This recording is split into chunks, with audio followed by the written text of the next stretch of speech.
किसको कहूँ अपना भला। बालक बदल कौमारपन, कौमार से जवानी हुई। जवानी में दुर्गुण काम चिंता और परेशानी हुई। आई जरा जवानी मिटी, अब रंग रौनक जा ढला। अब काल के हूँ गाल में, किसको कहूँ अपना भला। इस संसार में कौन सी वस्तु कही जाए कि मेरी है। बालक बदल करके कुमार हो जाता है।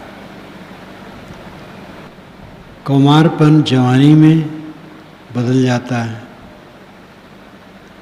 जवानी आने पर अनेक दुर्गुण, काम वासना, चिंताएं,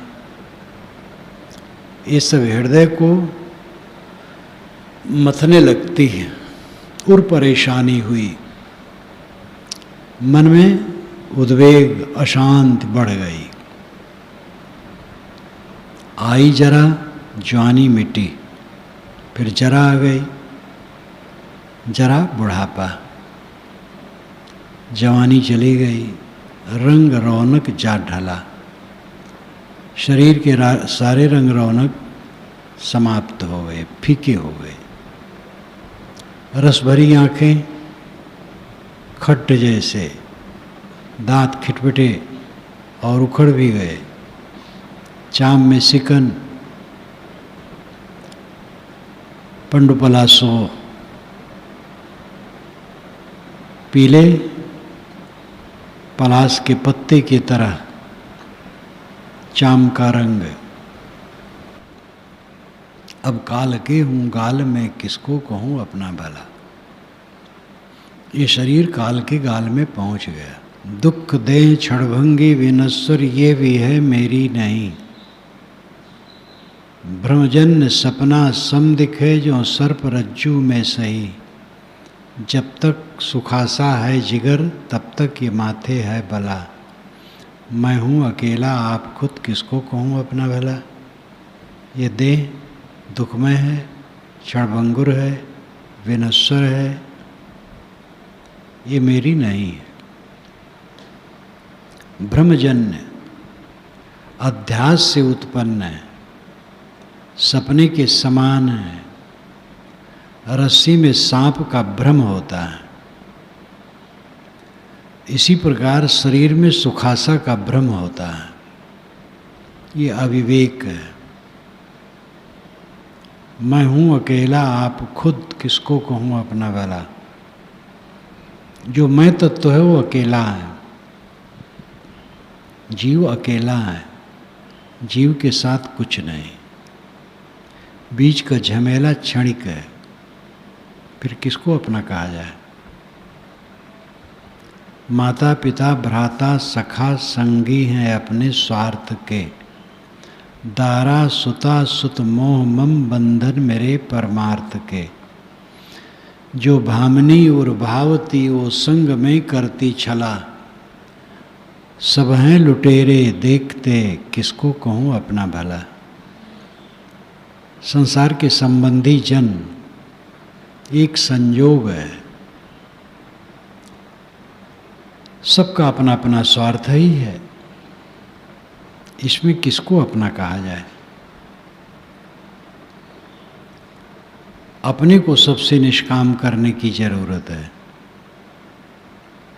जो आज अपना मित्र है वो काल ही दुश्मन बने। सब मोह रस्सी बांध कर भव सिंधु मुँह मुझको हने।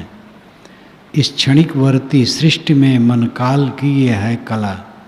झूठे जगत व्यवहार में किसको कहूँ अपना भला।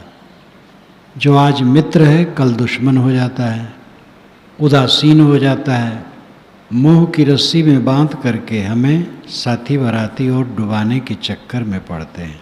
संसार क्षणिक वर्ती है। क्षणिक वर्ती, जो बर्ताव क्षण में खो जाए वो क्षणिक वर्ती है। वर्ती वर्तमान करना, वर्तमान करने वाला। सारा संबंध क्षणिक है, सारी गहमा गहमी क्षणिक है, सारा संयोग क्षणिक है। मन काल की यह है कला। मन काल, काल कहते समय को, काल कहते हैं कष्ट देने वाले को। यहाँ कष्ट देने वाले का अर्थ है। ये गंदा मन काल है, इसी की एक कला है। कला नाम अंश, कला नाम विशेषता, कला नाम गुण। मन के वासना बस देह धारण और देह से भवसागर की यात्रा। दुख दुख दुख, जहाँ सदैव असंतोष है, इच्छा होने की वजह से अभाव है,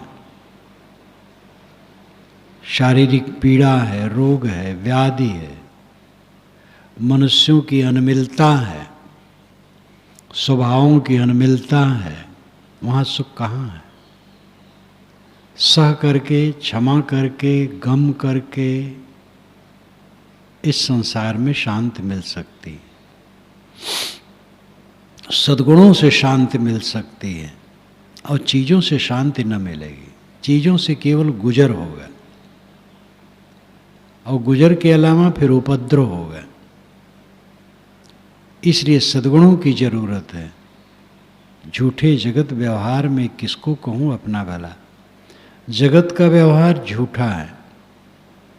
जब व्यवहार रहता है तब झूठा तो नहीं रहता है, लेकिन बीत जाता है तब झूठा हो जाता है। इसलिए इन दोनों दृष्टियों को रखना चाहिए। व्यवहार सच है और उसको सच तरह ही करना पड़ता है, लेकिन ये ध्यान रखे कि ये खो जाएगा। इसलिए उसमें अहंता ममता न रखे, उसको लेकर के उद्वेगित न हो। कोई त्रुटि हुई अपने से संभाल लें, साथियों से त्रुटि हुई तो सहन करके संभाल ले और ऐसी राय दे कि ऐसी त्रुटि फिर न हो। जो है वो फल तो भोगना पड़ेगा, आगे उसको संभाल ले, सह ले, संभाल ले, क्षमा कर दे, सुधार ले। यही उपाय है। जो शहर था सो शून्य दिखता, शून्य था सो शहर है। खाई वो नदियाँ भिट्ट दिखती, भिट्ट नद की लहर है। जो बाग बन उद्यान थे सो सूख के एकदम जला। इस स्वप्नमय संसार में किसको कहूँ अपना भला? जो शहर था वो शून्य दिखाई देता है। श्रावस्ती शहर थी, लेकिन श्रावस्ती आज खड़हर है। बलरामपुर शून्य था और बलरामपुर शहर है। इस समय बलरामपुर शहर है सैकड़ों वर्षों से, और श्रावस्ती सहेट महट शून्य। भारत आज़ाद होने के बाद थोड़ी रौनक आई है। बलरामपुर में राजा साहब का प्रबंध बड़ा सुंदर था। अपने पूरे राज्य में ट्यूबवेल उन्होंने लगवाया था और बिजली बलरामपुर से वहाँ भेजा था, और उनके राज्य भर में ट्यूबवेल की नहर चलती थी। ये अंग्रेज गवर्नमेंट के ज़माने में मैंने उसको देखा था। उनका आनंद बाग बलरामपुर में बहुत बढ़िया, वही शहर मैंने पहले देखा ही था। बहुत थोड़ी उम्र रही होगी, 13-14 वर्ष की। तो आनंद बाग पार्क भी और जू भी। अच्छा सिंह देखा, लंबा लेटा था, चीते, चंद्रमूर्ति हाथी। राजा का हाथी बहुत विशाल था, मर गया था तो उसकी हड्डी वायर में पिरो करके पूरा खड़ा करके रखा था। उस सूखे हड्डी में इतना विशाल था, मांस इत्यादि संपन्न जब वो रहा होगा तो कितना रहा होगा। चंद्रमूर्ति हाथी। एक तालाब था जो पक्का बंधा था चारों तरफ से, आधे में पानी भरा रहता था। दूसरे समय जाओ तो आधे में वो जो खाली था वो भरा रहता था, वो खाली हो जाता था। ऐसा यंत्र लगा था, बहुत बढ़िया था। भारत आज़ाद होने के बाद, साधु मार्ग में आने के बाद, बहुत वर्षों के बाद वहाँ कार्यक्रम था। रक्सा से चला, उत्तर से स्टेशन दक्षिण है। रक्से वाले से मैंने कहा भैया आनंद बाग यहाँ रहा, वो कहाँ है? तो हंसने लगा, थोड़ा बूढ़ा था, वो भी जानता था। कहे महाराज कहाँ आनंद बाग? वो तो सरकार जब अधिग्रहण की राज्यों की, टूट गया। लगान मिलती थी रजवाड़ों को, उसी से सब करते थे, और सब बिक उग गया। खेत है महाराज, बताऊंगा। रक्से से चल रहा था, आगे बढ़े तो फिर बाएं तरफ खेत थे, मेड़, उसमें फसल नहीं थी, ढेला खेत में पड़ा था, कहीं कहीं पेड़ थे।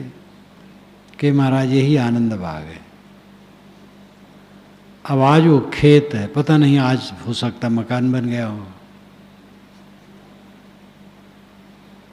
कुशीनारा जो शहर था, बियाबां, ये संसार घोर परिवर्तनशील है। जो शहर था सो शून्य दिखता, शून्य था सो शहर है। खाई वो नदियाँ भिट्ट दिखती, भिट्ट नद की लहर है, जो भिट्ट है ऊंचा, वो नदी के लहर में चला गया। हिमालय भूमंडल का सबसे ऊंचा पर्वत, ये समुद्र था। यहाँ भूगर्भ शास्त्री बताते वहाँ समुद्र था। और ये पूरा उत्तर प्रदेश का क्षेत्र समुद्र है। सारा संसार इसी प्रकार परिवर्तनशील है। जो देह शोभा कांति यौवन मोद से बिथरी हुई, वह देह दुख भंडार सूखी आम की लकड़ी भई। वह देखते ही देखते पुन क्षीण हो जाता गला, क्षणभंग इस संसार में किसको कहूँ अपना भला। देह शोभा और कांति से, जवानी से, मोद से बिथरी हुई, बिथरी फैली हुई। नौजवानी का शरीर चमकता है, उसमें माधुर्य लावण्य रहता है, लेकिन वो देखते देखते क्षीण हो जाता है, फीका हो जाता है, सूखी आम की लकड़ी की तरह, और गल जाता है। इस क्षणभंगुर संसार में किस वस्तु को अपनी कही जाए। बहुराज संपत्ति सैन वो बस्ती नगर वो देश हैं, हाथी वो घोड़े खर खजाना वस्त्र भूषण वेश हैं। बहुमील दर्जा ओ हुकूमत सैकड़ों फार्म खुला, सब पलक झपते लूटते किसको कहूँ अपना भला। राज संपत्ति सेना बस्ती नगर देश, हाथी घोड़े घर खजाना वस्त्र आभूषण अनेक पोशाक, बड़े बड़े कारखाने, दर्जे, हुकूमत, सैकड़ों फार्म, खेतियाँ बहुत सी खेतियाँ उनके हैं, लेकिन ये सब आँख झपा और सब गया। बड़े बड़े ऐश्वर्यवान चले जाते हैं। जुगन सिंह रियासतदार जब अस्वस्थ हुए, बड़ी छावनी के वो शिष्य थे अयोध्या के, और उनको ये श्रद्धा थी कि मरूं अयोध्या में। कार बुलाए, सामने आई, उसमें लटाए गए। चंद्र भवन, उनका मकान चंद्र भवन, जिसमें कई बार मुझे रहने का संयोग पड़ता था। लेटे जब तब चंद्र भवन को देख के कहते हैं आज चंद्र भवन छूट रहा है। अब चंद्र भवन की तो दुर्दशा है। बहुत दिन पहले मैं विमल साहब के जन्म स्थान पर गया था, तो हनुमान सिंह उन्हीं के नाती थे, लड़की के लड़का, तो बुलाए थे तो मैं गया। उस समय सुशील दास हमारे साथ थे। तो देखिए तो उनकी नज़र कमज़ोर, गद्दे बैठे हैं, चद्दर में कई जगह मच्छर के रक्त लगे। भूटी उनका ताबेदार था जो हरदम खड़ा रहता था, पीकदान वहीं धरा रहता था। मैंने कहा भूटी कहाँ है? कहे कहीं खेत में गया होगा। अत्यंत दयनीय दशा। वे स्वयं अंदर गए, दूध लाए, सुशील दास ने शरबत बनाया, पिए, बातचीत हुई। क्या संसार है! एक दिन ऐसा रोब कि क्या पूछना। सब जगह की ही दशा है। दिल्ली में कई बार एक जगह निकलता हूँ, दूसरी जगह बड़े बड़े कारखाने बंद पड़े हैं, कई नए नए चल रहे हैं। कलकत्ता की बात ऐसे है, नई जमीनें अधिग्रहण करके कारखाने बन रहे हैं और कितने कारखाने बंद पड़े हैं। इस संसार का उथल पुथल, किस चीज को अपना मान करके अहंकार है। मेरु गिरद सूखत जलधि धरनि प्रलय होई जात, गज सुत के श्रुत चपल ज्यों कहाँ देह की बात। ये भरतेर जी के श्लोक का अनुवाद है। मेरु गिरत,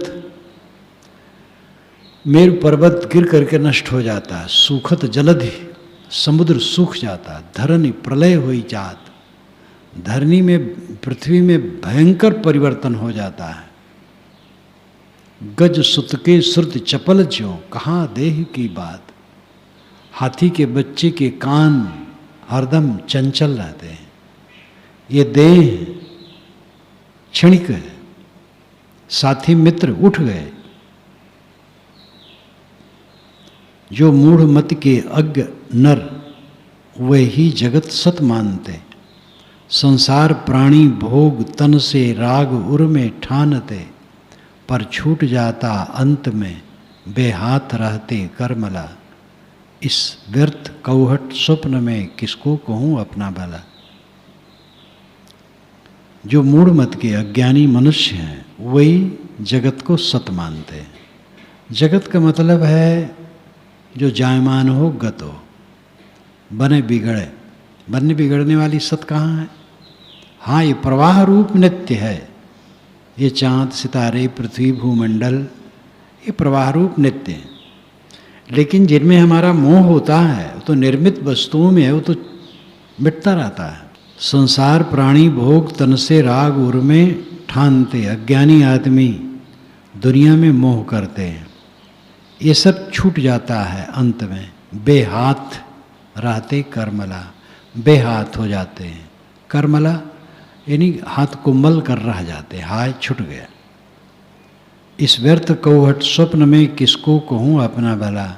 स्वप्न में जब आदमी बकता है, कुछ आए बाएं करता है, उसको कौहट कहते हैं। कौहट भाई ये काया। मेरा विभव, मेरा महल, मेरी प्रिया, मेरा वदन, संसार मेरी मेरी कह के मूर्ख मन रहता मगन। जिसको तू मेरी मेरी कह, आसक्ति फांसी है गला। इस स्वप्न में, संसार में किसको कहूँ अपना भला। मेरा विभव है, विभव नाम वैभव, ऐश्वर्य। मेरा महल है, मेरी प्रिया है, ये मेरा शरीर है। संसार मेरी मेरी कह करके मूर्ख मन मगन रहता है। जिसको तू मेरी मेरी कह, आसक्ति फांसी है गला। जिसको तू मेरी मेरी कहता है, गले की फांसी है। इस स्वप्न में, संसार में किसको कहूँ अपना भला। जीवन जवानी धन दीवानी 2 मिनट का मेल है। कुछ सत्य वस्तु है नहीं, बाजीगरी का खेल है। वह आज रोता बैठ कर जो काल हंसता खिलखिला। संताप रूपी जगत में किसको कहूँ अपना भला। जीवन जवानी धन ये सब का दीवानापन, ये 2 मिनट का मेल है, बहुत क्षणिक है। कुछ सत्य वस्तु है नहीं, ये सब वस्तु सत्य नहीं है। बाजीगरी का खेल है। बाजीगर खेल दिखाता है और समेट लेता है। ऐसे काल सब बाजीगरी दिखा रहा और समेट लेता है। जो कल खिलखिला के हंसता था, आज वो बैठ करके रो रहा है। जिन दांतों से हंसते थे खिलखिल, वही आज रुलाते हैं हिल हिल। संताप रूपी जगत में किसको कहूँ अपना भला। इस संताप में संसार में किसको अपना कहूँ। चारों तरफ अग्नि बढ़ी तिस बीच में हो सुख चय, हा भाग तो निज शांति पद स्थित लय। जग स्वप्न सम पहचान कर बस आप अपने में मिला। हे चित्त इस संसार में किसको कहूँ अपना भला। चारों तरफ काल की अग्नि लगी हुई है, सब कुछ जल रहा है। आग जो लाग समुद्र में टूट टूट खसे झोर। रोए कविरा झंखिया मुरहीरा जरे अमोल। संसार रूपी समुद्र में काल की आग लगी हुई है और सब टूट टूट करके जल जल करके गिर रहा है। यहाँ कौन सी वस्तु स्थिर है। इनसे मोह हटाओ, अपने में लौटो। एक ही लाभ है, मन की शांति, और कुछ लाभ नहीं। दुनिया की वस्तुएं एक गुजर की हैं। काम करो, जहाँ जो है काम करते रहो, मेहनत करते रहो, गुजर बसर का काम करते रहो, गुजर बसर लेते रहो, और सबका फल है शांति। क्यों खाते हो? जीने के लिए। क्यों जीते हो? पता नहीं है। शांति के लिए जियो, शांति के लिए जीते हो, सुख के लिए जीते हो। शांति के बिना सुख नहीं होता है। ये इंद्रियों की खुजलाहट का सुख निरर्थक है। चित्त की शांति महासुख है। और इसमें बड़ी बड़ी झंझटें हैं। देह है तो देह की गुजर है, बसर है, फिर साथी बरातियों की संगत में व्यवहार है, और सबके स्वभाव में अंतर है। सबके स्वभाव में कुछ न कुछ त्रुटियां होती हैं। त्रुटि रहित स्वभाव वाला व्यक्ति कोई कोई होता है, और उन त्रुटियों को भी झेलना पड़ता है। दूसरे द्वारा त्रुटि हुई बात को हमें भी झेलना पड़ता है, और उसमें सहना जरूरी है। किसी बात में समता से, प्रेम से समझा करके रास्ते पर लाना जरूरी है। समता से रहना जरूरी है। और इसमें उद्वेगित होगे तो और क्लेश बढ़ जाएगा और व्यवहार भी खराब हो जाएगा। हमारे साथी से ही व्यवहार त्रुटिपूर्ण हो गया तो उसमें युद्ध करेंगे, क्लेश बढ़ेगा। अगर वो सुधारने की प्रवृत्ति में है तो सुधर जाएगा। जो सुधारने की प्रवृत्ति में नहीं होता है वो असाध्य रोग है। ऐसा विशेष नहीं होता है। ऐसा कभी कोई होता है तो उसकी संगत का त्याग करना पड़ता है। बाकी में ये सब नहीं होता है। त्रुटि हो जाती है, ग्लानि होती है, आदमी छोड़ देता है। कौन ऐसी भूल का सुधार नहीं किया जा सकता है। हिम्मत रखो, साहस रखो। साथी बराती से त्रुटि हुई, प्रेम समता से समझा करके फिर से रास्ते पर लाओ।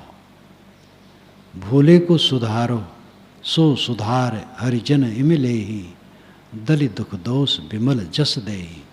ये गोस्वामी जी कहते हैं।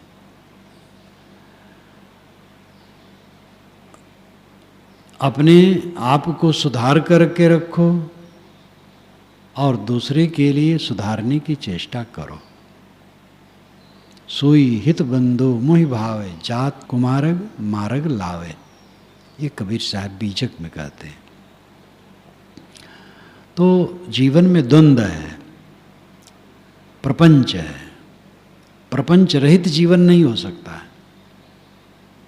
प्रपंच नाम विस्तार, छोटा विस्तार, बड़ा विस्तार, और उसमें मनुष्यों का झमेला, सहना, संभालना, धीरज रखना, ये जरूरी है।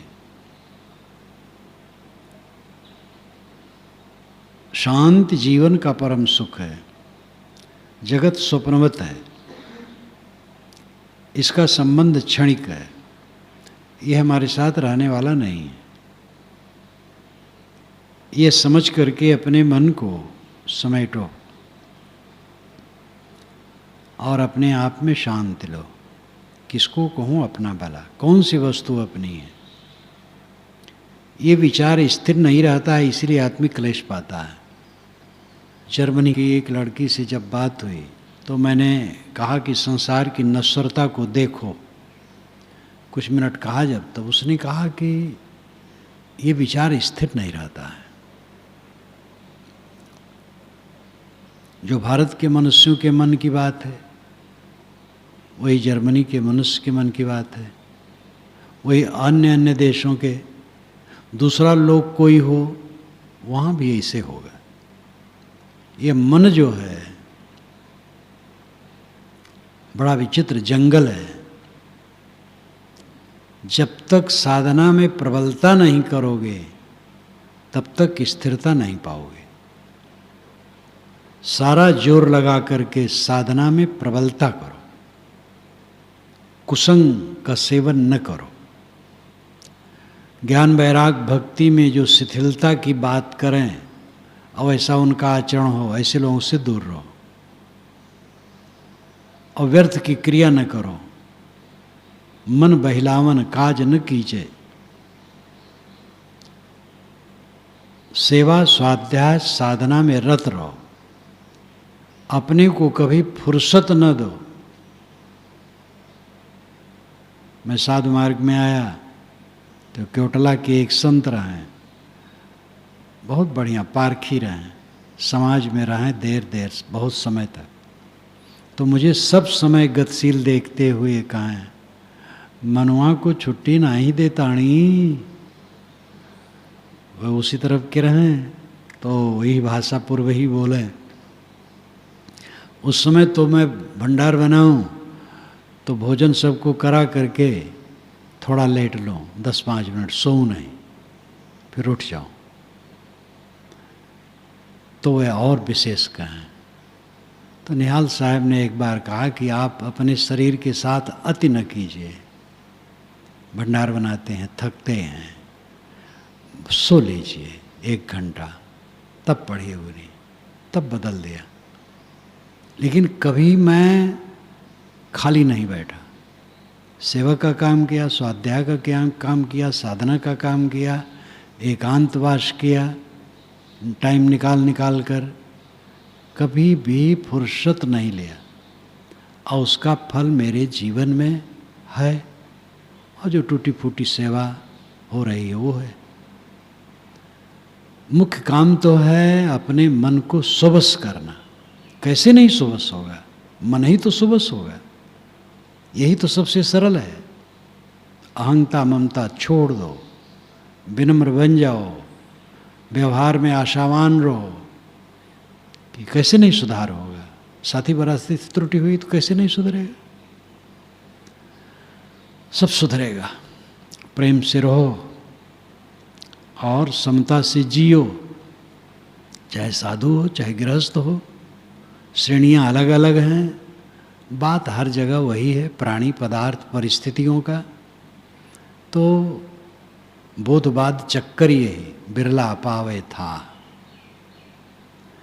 ये खाना पीना, प्राणी पदार्थ, व्यवहार बर्ताव, ज्ञान होने के बाद भी ये चक्कर जीवन भर है। इसमें समता, सहनशील, संतोष, मधुर बर्ताव, गम खाना, क्षमा मांग लेना, क्षमा कर देना, शीतल रहना, यही रहनी है। अहंकार कोई करेगा, तनिक भर किसी से त्रुटि हुई तो रमखा बन जाएगा उसके लिए, और अपनी त्रुटि हुई तो अहंकार गांठे बैठा रहेगा। तो कोई नहीं सुधर सकता, ऐसा आदमी दुखी रहेगा। क्षमा करो, क्षमा मांग लो, विनम्र हो जाओ, व्यवहार में शीतलता रखो, निष्काम रहो, निर्माण रहो, तो जीवन में शांति मिलेगी और शांति स्थिर रहेगी।